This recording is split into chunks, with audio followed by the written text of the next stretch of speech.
Hello, everyone. My name is Abigail Rodriguez Villalobos, and we will be covering Yosemite National Park's unique landforms, history, and geology. As half shown in the background of the slide is Half Dome, a famous rock formation in the park. The land was first inhabited around 8,000 years ago, and not much is known about them. To the indigenous people, the Miwok, Yosemite Valley was or is known as Awani. Indigenous people have inhabited Yosemite for about 4,000 years now. As the gold rush began, all type of people rushed in the valley. The Miwok people began diminishing through starvation or by being killed. The land was mostly scoured for gold or silver. Prior to the 1880s, more closely to the 1870s, cattle ranching was a major problem for the land of Yosemite Valley. During the 1880s, the land was being commercially sold, and most bought it in order to log the land of the redwood trees. The lumber was believed to be high quality.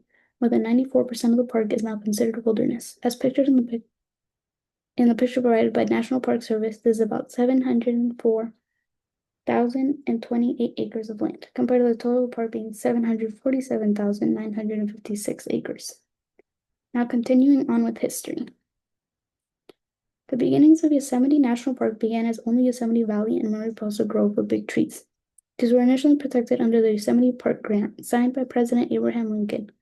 A successful movement led by John Muir eventually led to the surrounding area of Yosemite Valley to be protected under the Yosemite Park Act.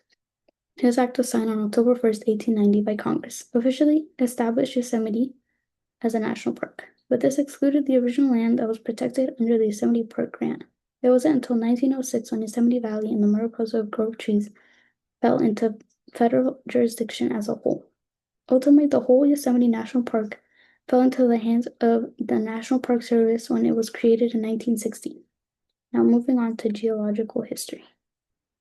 The geology of Yosemite National Park begins about 400 to 500 million years ago, when it was a shallow marine landscape. This caused the formation of both sandstone and limestone, now some of the oldest rocks found in Yosemite National Park. They have metamorphosed into quartzite and marble. During the Cretaceous period, granite batholiths formed 2 miles beneath the surface. This was due to the volcanic activity that was taking place on the west coast. Mostly due to the subduction of the Verlaine Plate beneath the North American Plate, granite is now about 90% of the park's landscape, forming some of the toughest rock due to its formation process.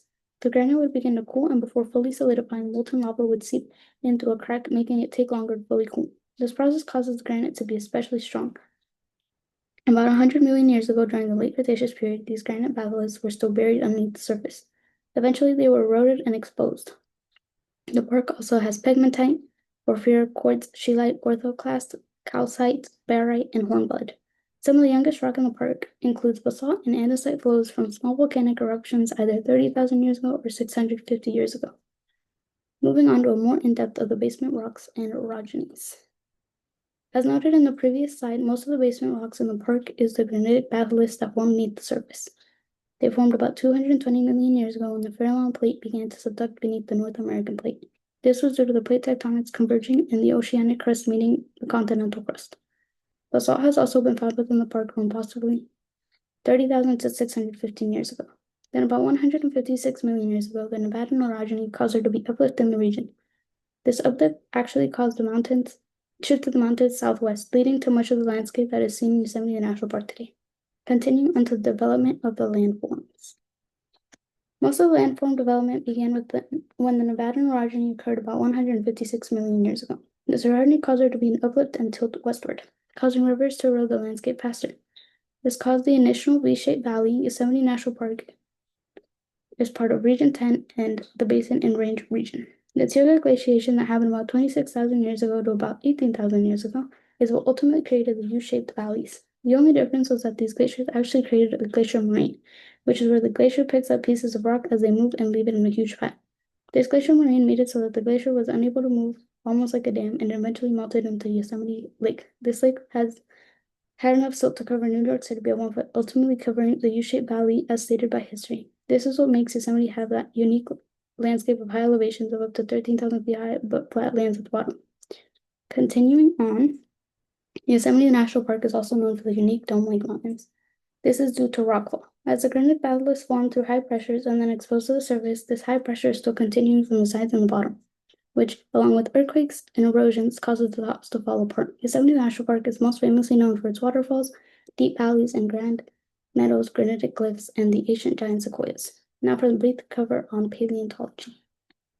Although the park doesn't have much paleontology, there is some petrified wood from Bond Pass and a small collection of shells, crinoids, coral fossils, and coral fossils. Now to cover natural disasters.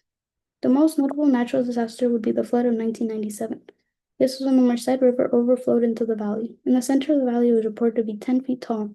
This affected roads and infrastructure. Other natural disasters include rockfalls, and as provided by the National Park Service, here's a map of rockfalls within the park. The rockfalls are caused by earthquakes, erosion, and vegetation growth. Yosemite National Park can be affected by wildfires caused primarily by lightning and has in the past, the most recent being September 16th of 2025. Moving on to the bigger picture of climate change. Recent anthropogenic climate change has caused an increase in wildfires, glaciers melting, tree die-offs, and shifting ecosystems. Weather data beginning from 1895 has shown the increase in temperature in Yosemite National Park. With obvious dryness and heat comes the possibility of an increase in wildfires. The increased heat is also melting the remnant glaciers that exist in the park located at the foot of Mount Lyell. Additionally, the dry heat is causing there to be tree die-offs. This is due to the droughts, making the trees more vulnerable to insects, and lastly, the shifting of ecosystems. As provided by the National Park Service, the alpine chipmunk population visibly shrunk from 1970 to 2005.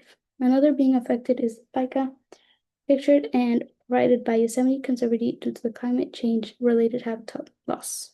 And now to finish off, Yosemite National Park is a breathtaking and unique landscape, unique to its granite batholiths that conquer over the region, preserving and supporting a variety of plant and animal, especially the ancient giant sequoias. The batholiths themselves are evidence that approximately 105 million years ago, the valley was once covered in volcanoes, and before them, the sandstone and limestone shows that it was once the shallow sea.